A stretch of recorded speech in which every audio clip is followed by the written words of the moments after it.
My parents skipped my baby's funeral to go to my brother's pool party. They told me, "It's just a baby. Your brother's party matters more." I buried my child alone. They had no clue what I was going to do next. The day I buried my baby girl, my parents weren't there. They were at a pool party, celebrating my brother. And when I called them, my mother just said, "It's just a baby. Your brother's party matters more." That day, something in me didn't just break, it shattered into a million irreparable pieces. My name is Abigail, and I'm 29. For as long as I can remember, I always knew I was second best. My brother, Jason, 3 years my senior, was the golden child.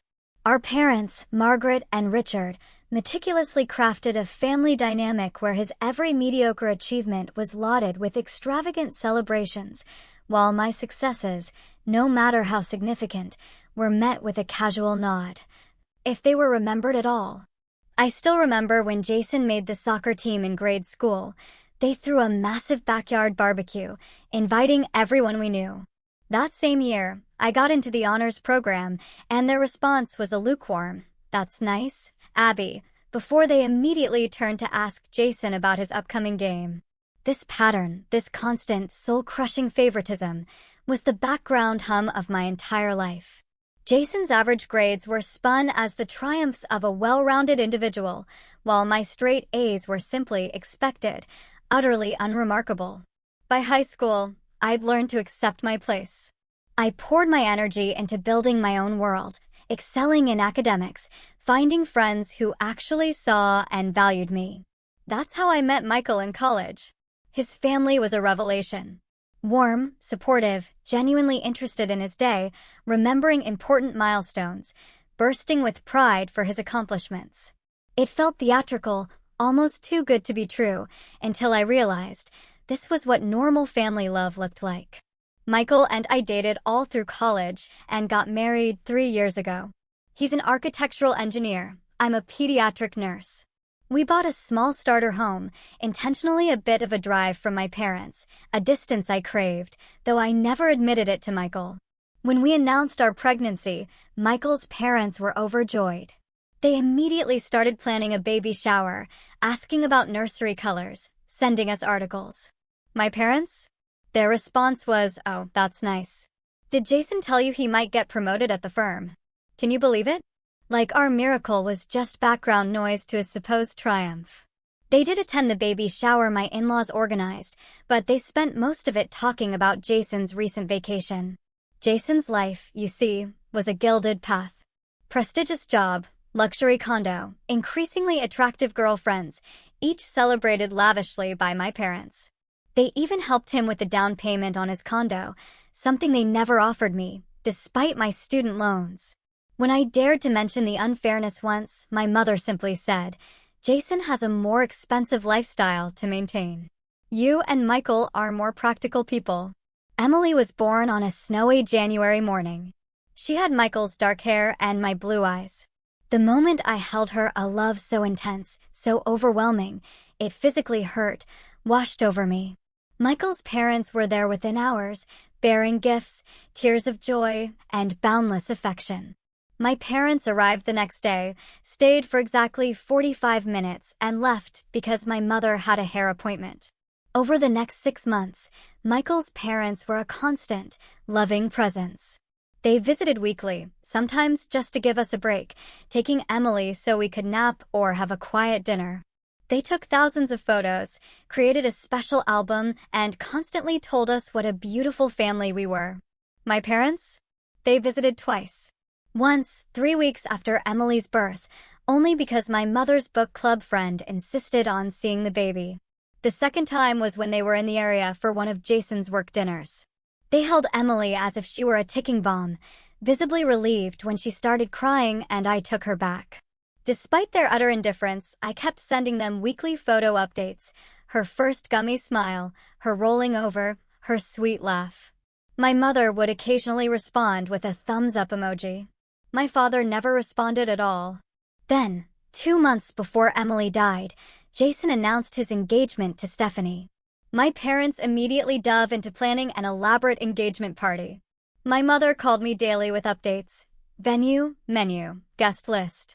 The party was scheduled for the exact same weekend as Emily's dedication at our church, a ceremony my parents had already committed to attending. When I gently reminded my mother, she waved it off. "Oh, we'll have to miss the baby thing. This is Jason's engagement, Abby. That's a once-in-a-lifetime event." I wanted to scream, to point out that a baby's dedication was also a once-in-a-lifetime event, but I swallowed the words, just as I always had. A week before Emily died, she developed a minor cold. Just a runny nose, some congestion. Her pediatrician assured me it was nothing serious. I took a few days off work just to be with her. By the weekend, she seemed better, eating, smiling her heart-melting gummy smile. I had no idea those would be our last days together. It was a Tuesday night. Michael and I put Emily to bed around 8 after her evening bottle. She'd been perfectly normal, babbling, playing, eating well. We had dinner, watched a show, and went to bed around 11. The baby monitor remained silent all night. Too silent. When I woke at 6 for my early shift, a cold dread seized me. Emily always woke around 5 for a feeding. I rushed to her nursery, the room we'd painted a soft yellow with woodland creatures on the walls. In her white crib, surrounded by the stuffed animals from Michael's parents, Emily lay still. Utterly, terribly still. "Emily," I whispered, touching her cheek. It was cold. What followed is a blur, a collection of horrific, disjointed fragments. My screams tearing through the quiet house, waking Michael. His footsteps thundering down the hallway. His desperate hands pushing me aside, performing CPR on our daughter's tiny body. My fingers, shaking so violently I could barely dial 911. The dispatcher's calm voice, asking questions I couldn't comprehend. Paramedics flooding our peaceful suburban home, their grim faces as they tried to revive her. The ambulance ride, Emily's motionless body beside me. The blinding hospital lights. A doctor with kind eyes, delivering the words no parent should ever hear. "I'm so sorry. Your daughter died from what appears to be sudden infant death syndrome." Michael collapsed against the wall. I stood frozen, the words ringing hollow, unreal. This couldn't be happening. We'd done everything right. Emily slept on her back in a bare crib, no blankets, the room perfectly temperate. We'd followed every SIDS guideline.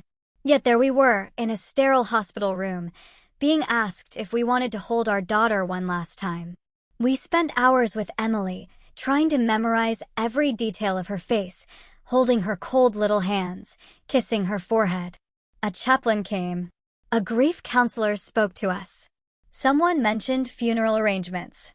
The words were meaningless, simply washing over me. Eventually, through the fog, I remembered to call my parents. My hands trembled as I dialed my mother's number. "Mom," I choked out when she answered, my voice breaking. "Emily died last night. SIDS. We're at the hospital now." There was a pause. A long, agonizing pause. Then, "Oh, Abby, that's terrible." No gasp. No tears. No immediate promise to rush to our side. Just a flat, distant acknowledgement.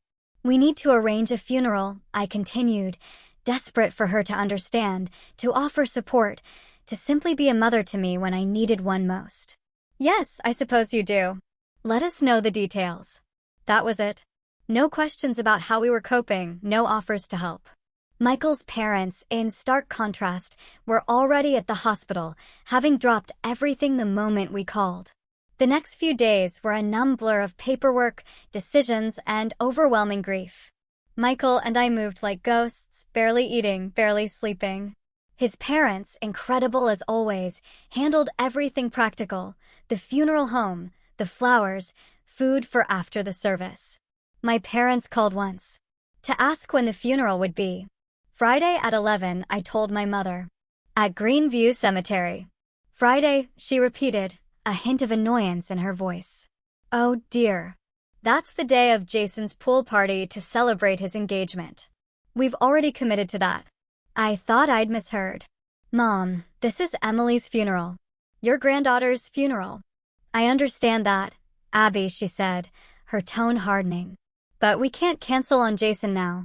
All the arrangements are made. Everyone's coming. You understand, don't you?" I didn't.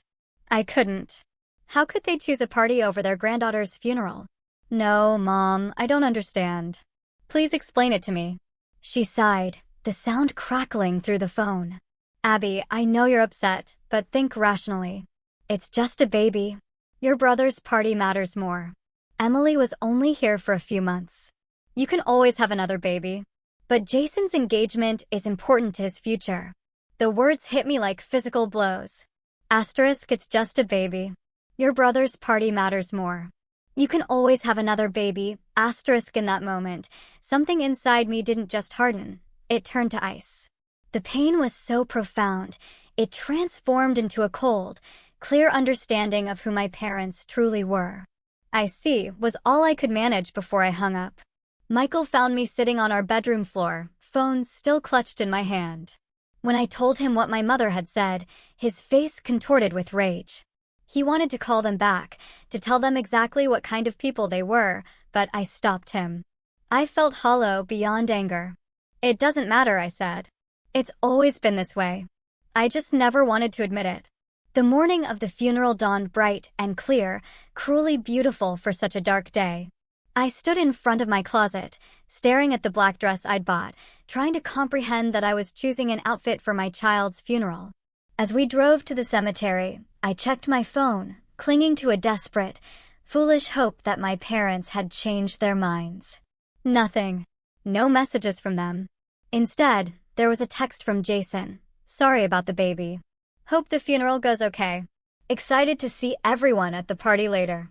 I turned off my phone. Emily's casket was impossibly small, white with silver handles, adorned with pink roses. It looked like something that should hold a doll, not my child. Standing beside it in the cemetery's Garden of Angels, a section reserved for infants, I felt utterly detached from reality. Michael stood beside me, his face pale, his hand gripping mine so tightly it hurt. His parents flanked us, his mother openly weeping, his father strong but red-eyed. Around us gathered friends, colleagues, neighbors, even patient families from the pediatric ward. My childhood friend, Teresa, had flown in from Chicago. My college roommate, Lily, was there with her husband. The glaring absence of my parents and brother created a void that everyone politely pretended not to notice, though I caught the questioning glances, the hushed whispers. Michael's mother placed a protective arm around my shoulders when people asked about my family, smoothly changing the subject. Pastor David spoke about the brevity of Emily's life, but the depth of her impact. Some souls, he said, accomplish their purpose quickly. During the service, my phone vibrated in my purse. I ignored it until after the final prayer. Several Instagram notifications. Jason had posted photos from his pool party. My parents, prominently featured, smiling with champagne glasses in hand. Celebrating. While their granddaughter was being lowered into the ground. When it came time for the burial, I nearly collapsed. The physical act of watching that tiny casket descend into the earth made Emily's death real in a way nothing else had. This was final. This was forever. My baby was gone. I would never hold her again, never see her grow up, never know who she would have become. Michael's father had to help support him as he threw his handful of dirt onto the casket. Michael's mother held me as I did the same, my entire body shaking with sobs. Later, at our house, people gathered with food and flowers and well-intentioned words that couldn't touch my grief. I moved through the rooms like an automaton, accepting condolences, thanking people, declining food. In quiet moments, I'd catch myself listening for Emily's cries through the baby monitor we hadn't put away. Each time, the realization that I would never hear her again hit me anew. That week passed in a haze of grief. I took leave from work. Michael tried to go back after 3 days, but came home early, unable to focus. We moved through our house like ghosts, eating little, sleeping less, talking hardly at all. The silence where Emily's babbling, crying, and laughter should have been was deafening. My parents didn't call. They didn't text. They didn't visit. Michael's parents came daily, bringing food, doing laundry, simply sitting with us in our grief. They respected our need for space, but made sure we weren't alone for too long. Michael's mother gently suggested grief counseling. His father helped with the mountain of paperwork. 7 days after the funeral, my phone rang. My mother's number. I almost didn't answer, but curiosity, morbid curiosity, finally won. "Abby, how are you?" she asked, her voice casual, as if we'd simply gone a week without talking, as if nothing significant had happened. "My daughter died and was buried without her grandparents present," I replied flatly. "How do you think I am?" "Now, Abby, there's no need for that tone," she chided. "We're calling to invite you and Michael to Sunday dinner. It would be good for you to get out of the house, don't you think? Jason and Stephanie will be there. They can tell you all about their wedding plans. It might take your mind off things." Take my mind off things? As if my child's death were a minor inconvenience, something to be distracted from with wedding talk. "I don't think we'll be able to make it," I said. "Abby, you can't just shut yourself away. Life goes on." It's been a week already. A week? A week since I buried my daughter, and my mother thought that was sufficient time to move on. "I have to go," I said, and hung up. Michael found me sitting on the bathroom floor, staring at the wall. When I told him, his expression darkened. "They can't be serious," he said.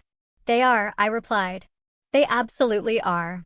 Against my better judgment, I agreed to attend that Sunday dinner at my parents' house 2 weeks after Emily's funeral.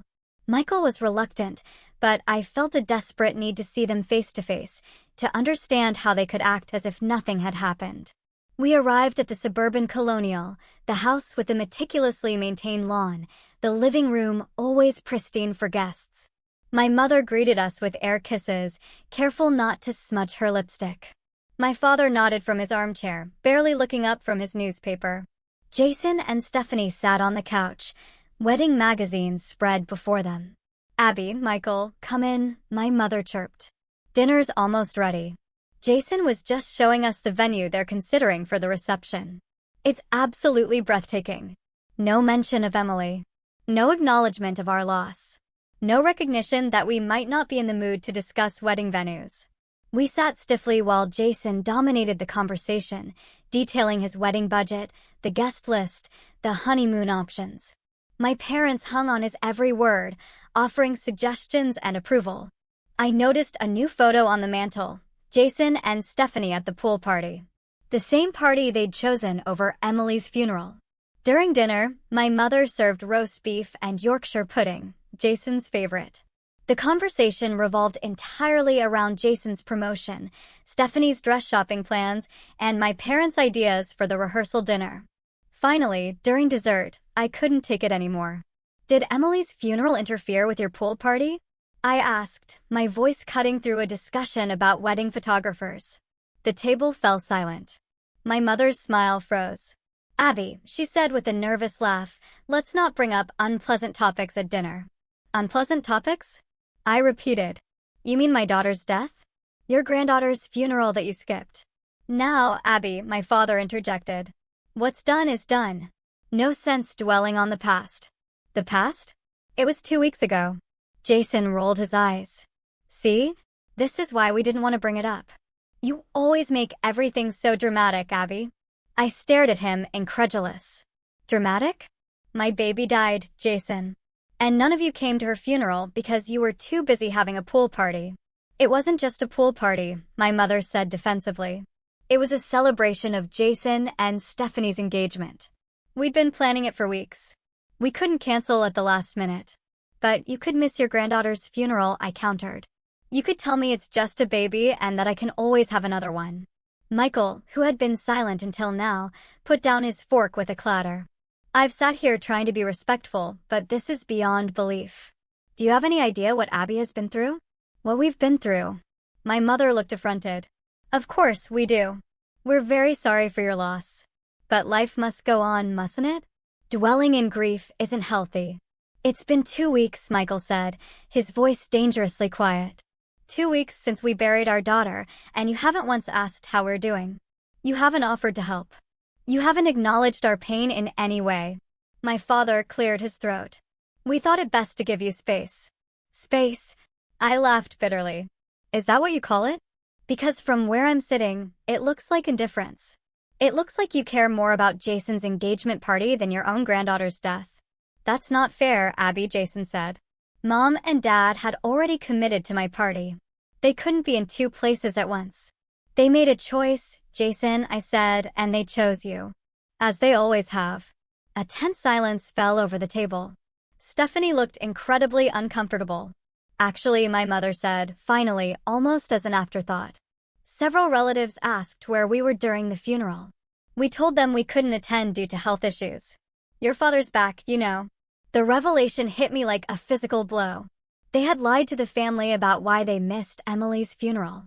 They were ashamed enough to lie, but not ashamed enough to actually show up. You lied? I whispered. Well, we could hardly tell them we were at a pool party, could we? My mother replied, as if this were perfectly reasonable. People wouldn't understand. I don't understand, I said, standing up. And I never will. Michael and I left without finishing dessert. In the car, he held my hand as I sobbed, the full weight of my family's betrayal finally hitting me. Over the next month, our marriage strained under the dual burdens of grief and this crushing family tension. Michael and I began seeing a grief counselor specializing in infant loss. During one session, Dr. Patrice asked about our support systems. Michael's family has been incredible, I said. Mine less so. When I explained what had happened, Dr. Patrice's professional demeanor slipped momentarily, revealing pure shock before she composed herself. That sounds incredibly painful, she said carefully. Have you always felt that your parents favor your brother? This question opened a floodgate. Week after week, I unpacked a lifetime of subtle and not-so-subtle favoritism. The missed dance recital because Jason had soccer practice, the forgotten birthdays that coincided with his events, the college fund that was half the size of Jason's because girls usually get married and have a husband to take care of them.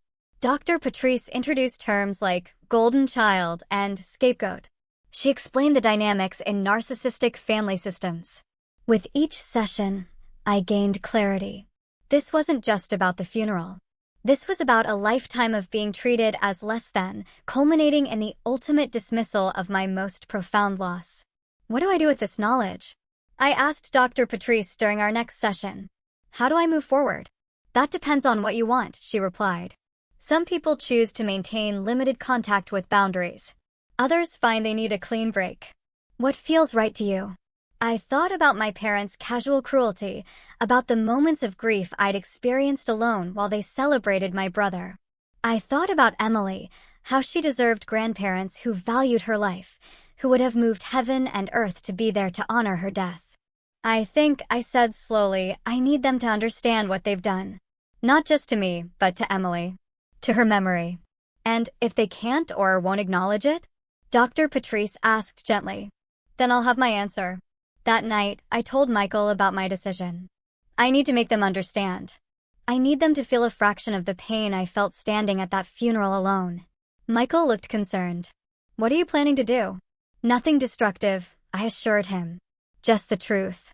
The truth they've been avoiding for years. I'm worried about you, he admitted. Confronting them might make things worse. Worse than losing our daughter and being told it doesn't matter because it's just a baby? Worse than standing alone at her funeral because a pool party was more important. I shook my head. I don't think that's possible, Michael. He held me close. Whatever you decide, I'm with you every step of the way.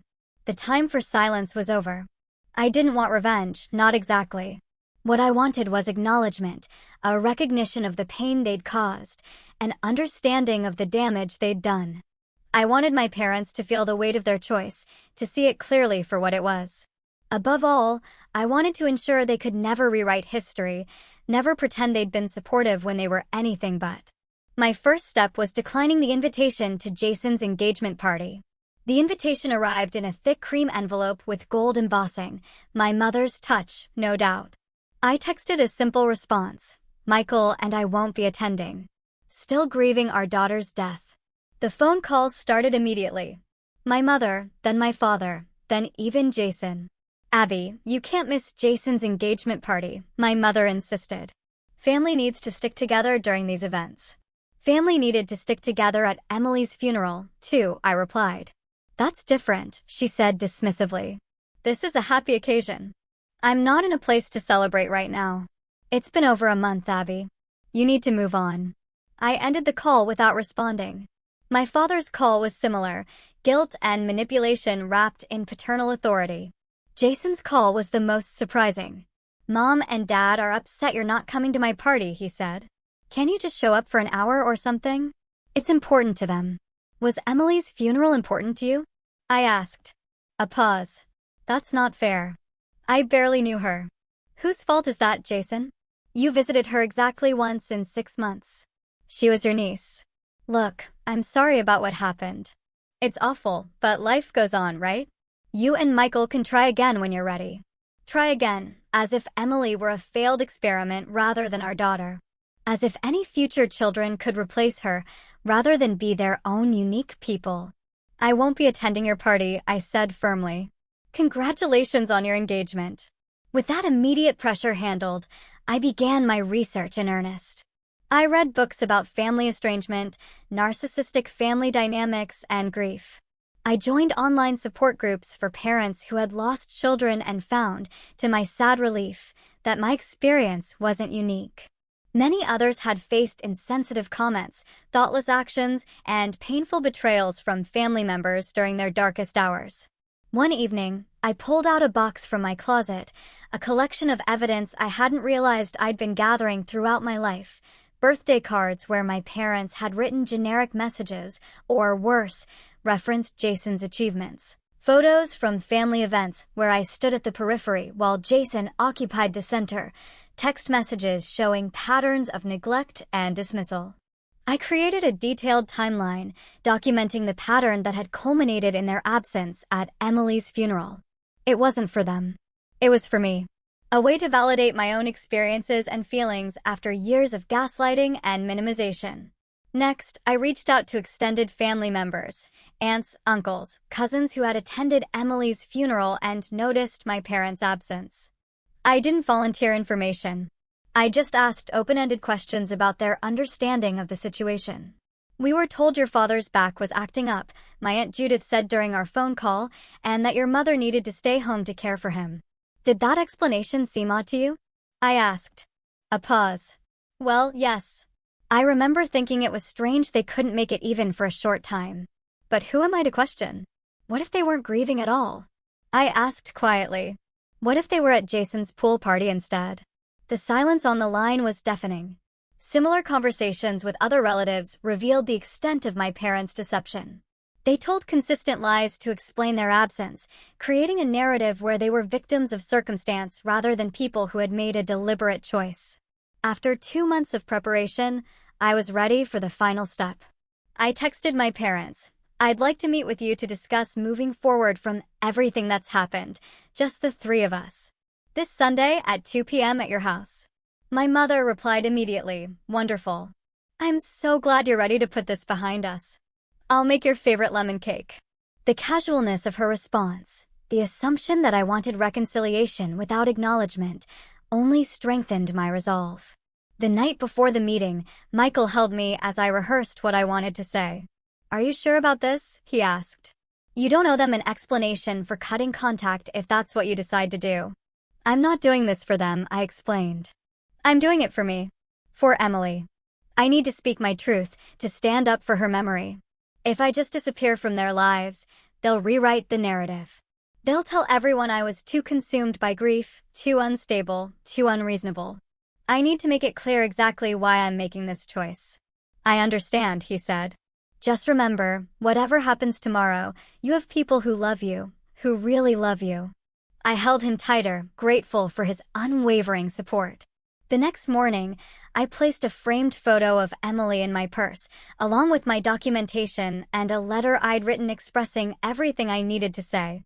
I dressed carefully in a blue blouse, Emily's favorite color to watch, and the necklace with her birthstone Michael had given me. "Ready?" Michael asked as I prepared to leave. I took a deep breath. As ready as I'll ever be. My parents' house looked exactly as it always had, immaculate lawn, trimmed hedges, fresh flowers. I sat in my car for several minutes, gathering strength. Finally, I took a deep breath, grabbed my purse, and walked to the front door. My mother answered, wearing a floral dress and pearls, as if this were a social call rather than a reckoning. "Abby, come in, come in. Your father's in the living room." I've just taken the lemon cake out of the oven. The house smelled of lemon and sugar, a scent that had once meant comfort, but now felt like a mockery. My father sat in his usual armchair, newspaper folded neatly beside him. He stood when I entered, giving me an awkward pat on the shoulder, the closest he ever came to physical affection. Good to see you, Abby. You're looking well. I wasn't looking well. I'd lost weight, had dark circles, my skin was pale from weeks indoors. But my appearance had never been of particular interest to my father. Let's have some cake, my mother suggested, already heading toward the kitchen. Then we can talk. Actually, I said, my voice steadier than I expected. I'd prefer to talk now. My parents exchanged a glance I recognized from childhood, the one that said I was being difficult. All right, my mother conceded, settling onto the couch. What did you want to discuss? I sat opposite them, placing my purse beside me. I wanted to talk about Emily's funeral and why you weren't there. My mother's smile tightened.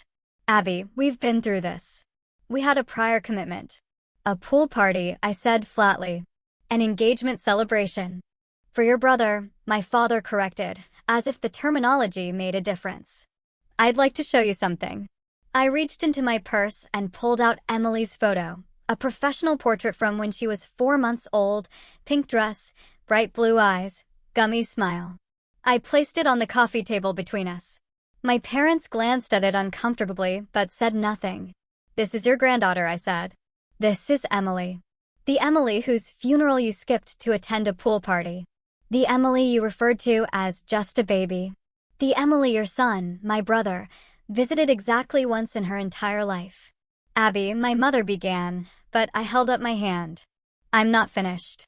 For as long as I can remember, you have made it clear that Jason matters more than I do. His achievements, his milestones, his happiness always took precedence over mine. I accepted that.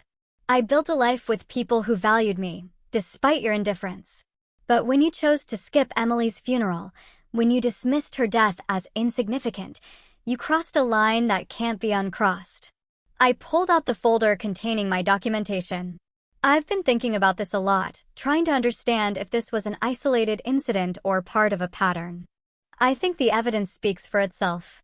I handed them a printed timeline of events dating back to my childhood, with specific examples of their favoritism toward Jason and dismissal of me.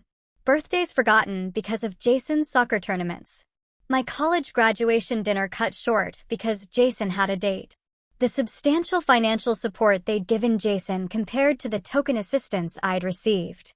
My parents looked at the papers with expressions of mingled confusion and defensiveness. What is this supposed to be? My father asked. It's a record of your choices, I replied. A pattern that culminated in the most painful day of my life, when I buried my daughter alone while you celebrated with Jason. You weren't alone, my mother protested. Michael was there. And his parents. Yes, they were. Thank God for them. But my parents, Emily's grandparents, chose a party over her funeral and then lied to the family about why they weren't there. My father's face reddened. We didn't think it would look good. No, it wouldn't look good, I agreed. Because it wasn't good. It was cruel. It was selfish. It was the clearest possible statement of your priorities. I pulled out my phone and showed them the screenshots I'd saved. The Instagram post from Jason's party, time-stamped during Emily's funeral service. My mother sipping champagne while I listened to the pastor speak over my daughter's casket. My father laughing with friends while Michael and I were throwing dirt onto our baby's grave. Do you have any idea what it felt like to see these after the funeral? I asked, my voice finally breaking. To know that not only were you absent, but you were celebrating? My mother's composure finally cracked. What do you want from us, Abby? We can't change what happened. No, you can't. But you can acknowledge it. You can stop pretending it was acceptable. You can recognize the pain you caused. We're sorry you were hurt, my father said stiffly. That's not an apology, I pointed out. That's placing the blame on me for being hurt, rather than on you for your actions. A tense silence fell over the room. My mother looked at my father, clearly expecting him to fix this, as he fixed everything with authority and dismissal.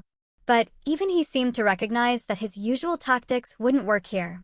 What is it you want us to say? My mother finally asked, an edge of frustration in her voice. I pulled out the letter I'd written, my final piece of evidence. I don't want you to say anything. I want you to listen. This is what I need you to hear. I unfolded the paper and began reading. Dear Mom and Dad, I'm writing this because I need you to understand what your choices have meant to me. When Emily died, my world collapsed. Everything I knew, everything I believed, everything I hoped for was shattered in an instant. The only thing that could have made that pain worse was facing it alone. And that's exactly what your choice forced me to do.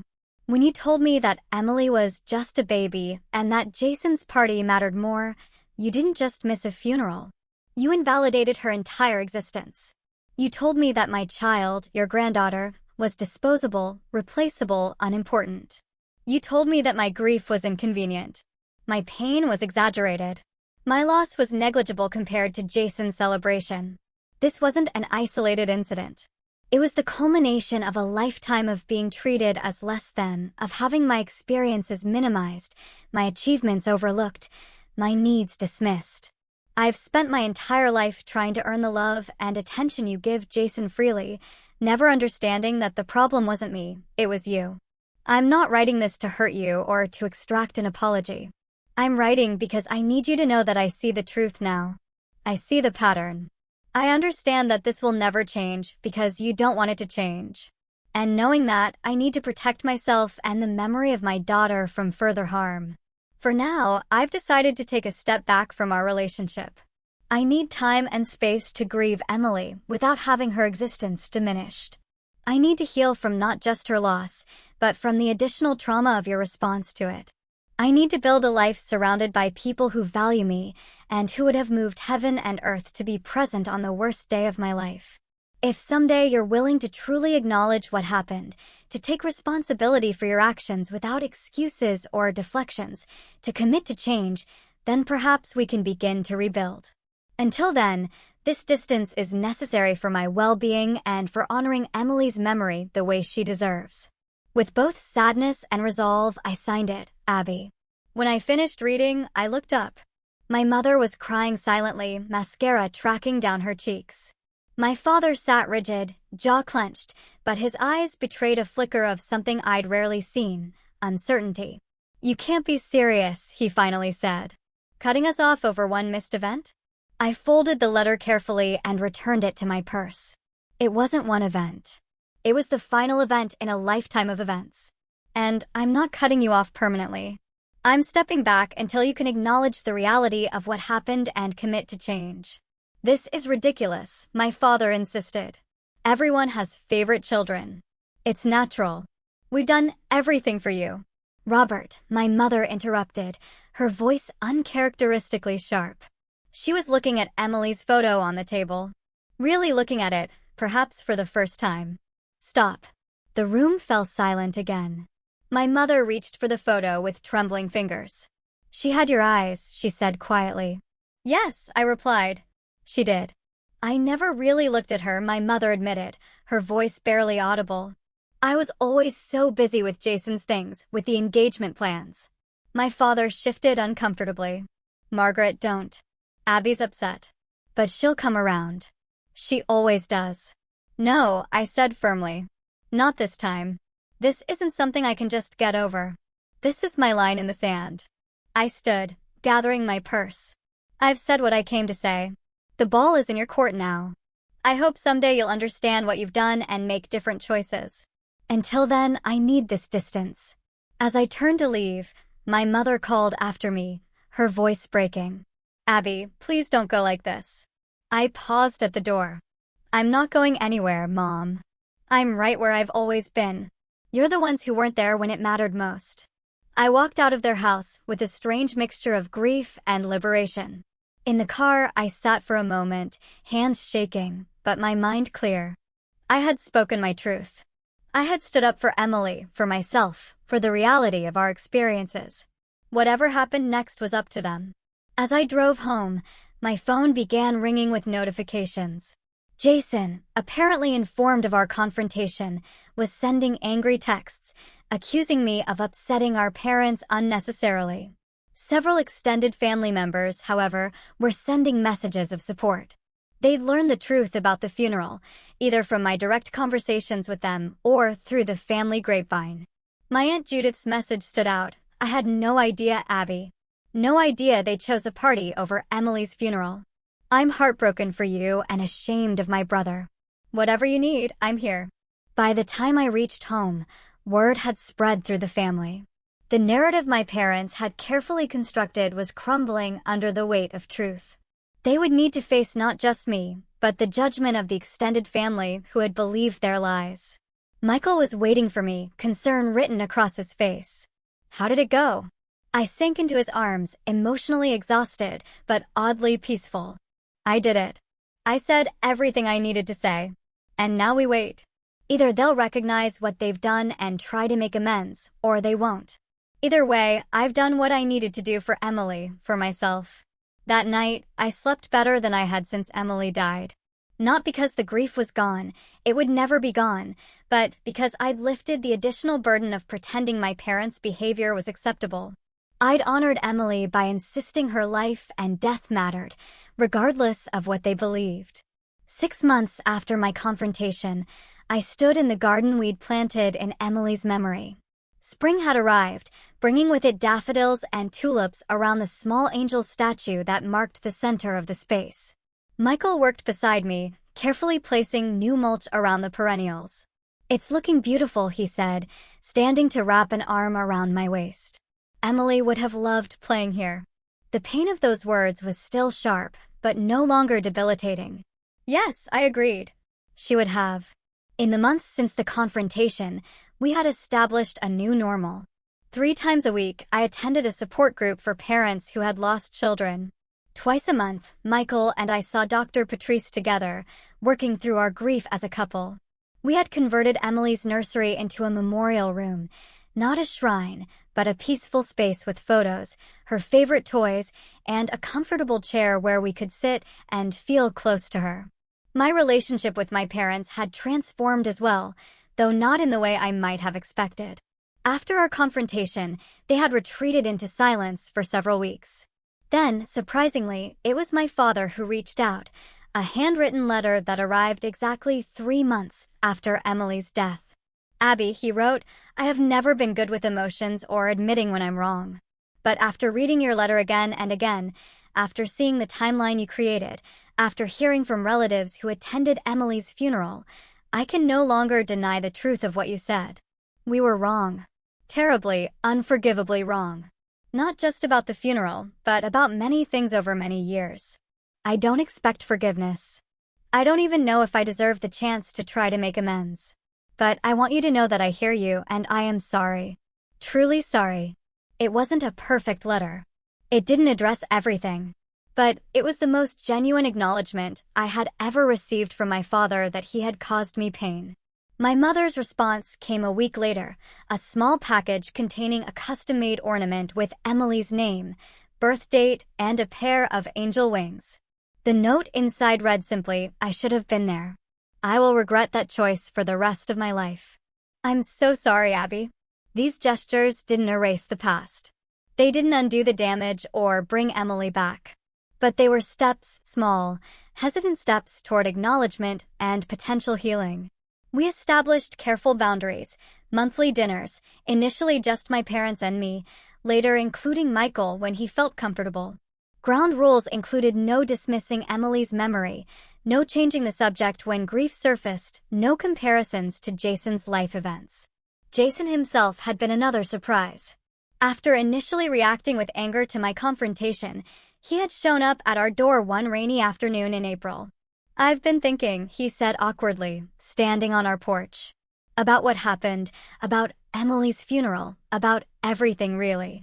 He had brought a small pink rose bush to plant in Emily's garden. As we dug the hole together, he admitted, I never really thought about how things looked from your side. Mom and Dad always made such a big deal about everything I did that it seemed normal. I didn't realize what you weren't getting. It wasn't your fault, I told him. You were a child, too. We were both shaped by their choices. Still, he said, patting soil around the rose bush. I should have been at her funeral. She was my niece. I'm sorry, Abby. These moments of acknowledgement didn't erase the grief, but they lightened the additional burden of feeling unseen and unheard. They created space for true healing to begin. As summer turned to fall, I found myself drawn to volunteer work with a local organization supporting parents who had experienced infant loss.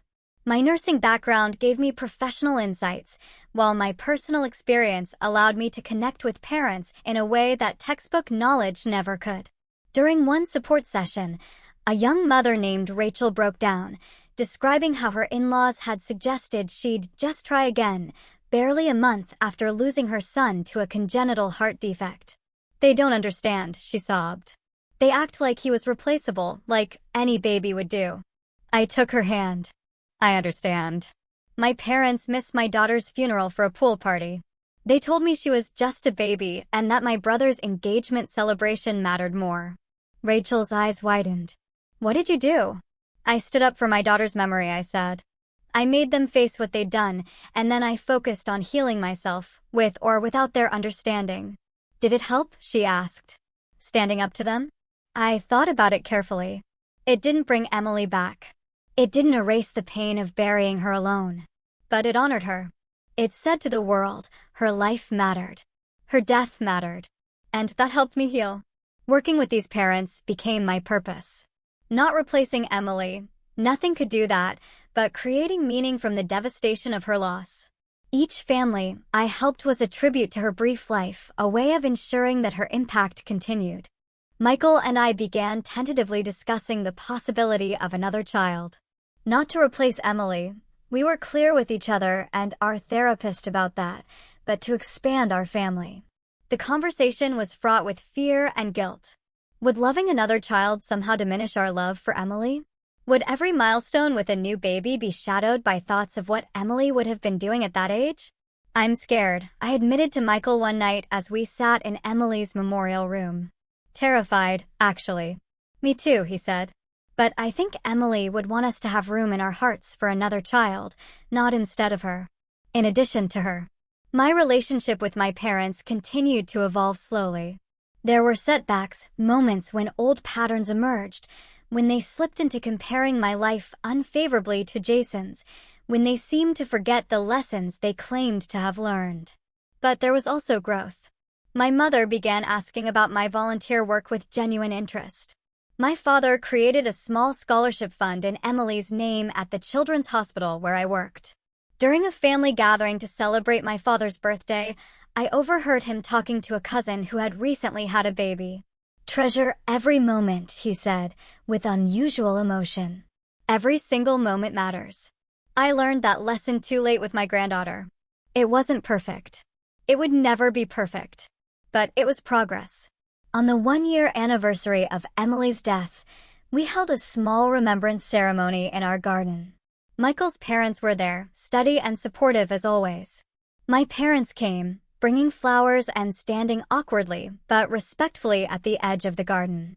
Jason and Stephanie attended briefly, placing a small teddy bear near the angel statue. As we released biodegradable balloons into the sky, I felt Emily's presence, not in a supernatural way, but in the impact she had left on all of our lives. In her 6 short months, she had taught us about unconditional love. In her death, she had taught us about the fragility of life. And in the aftermath, she had taught us about the power of standing up for truth, about setting boundaries, about honoring grief rather than rushing past it. I had lost my daughter. That would always be true. But I had found my voice, my strength, and a new purpose born from that devastating loss. For those of you watching who have experienced a similar loss or betrayal, I want you to know that healing is possible. Not perfect healing, the scars remain. But enough healing to find joy again, to find purpose, to build a life that honors both your loss and your future. If you've faced family betrayal during your darkest moments, know that you're not alone. You have the right to set boundaries, to demand respect for your grief, to insist that your pain matters. Thank you for listening to my story. Remember, honoring your truth isn't selfish. Sometimes, it's the most important thing you can do for yourself and for those you've lost. Be gentle with yourselves. You deserve that kindness.